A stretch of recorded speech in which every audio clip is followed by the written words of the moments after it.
সদায় ভাবো জানেনে 6টাত উঠো বুলি, কিন্তু নোৱাৰিছো। 9টা বাজিবই যেনেকেই নহওক। বাৰু যি কি নহওক, উঠি পেলাই পানীকণ চিপচিপকৈ খাই পেলাই ভাবিলোঁ যে আজি নিমপাত চুবাওঁ। ৰ'ব, মই অকলে নাখালোঁ নহয়, আমাৰ ঘৰত পোৱালি কেইটামানো আছে নহয়। এই পোৱালিকেইটাক বহাই ল'লোঁ। বহাই লৈ পেলাই সিহঁতক চেলেঞ্জ হিচাপত খাবলৈ দিলোঁ, আৰু চেলেঞ্জ কৰি দিলেহে সিহঁতে খাবলৈ বিচাৰিছে। এই খাই পেলাই সিহঁতৰ ভাজকেইটা চাওকচোন কি কৰিছে সিহঁতে। দেৰিটো হৈছেই, তথাপিও মানে গা ধুবলৈ গ'লোঁ, আৰু গা ধুই আহি পেলাই তেল টেঙা ধুনীয়াকৈ সানি ল'লোঁ। সানি লৈ পেলাই ভাত একাহি লৈ ল'লোঁ।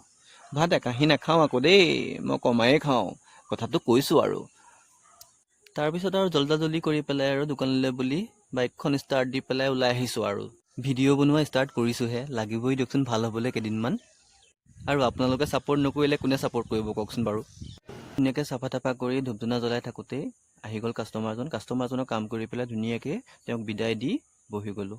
নেক্সট ভিডিঅ'ত পুনৰ লগ পাম, বাই বাই।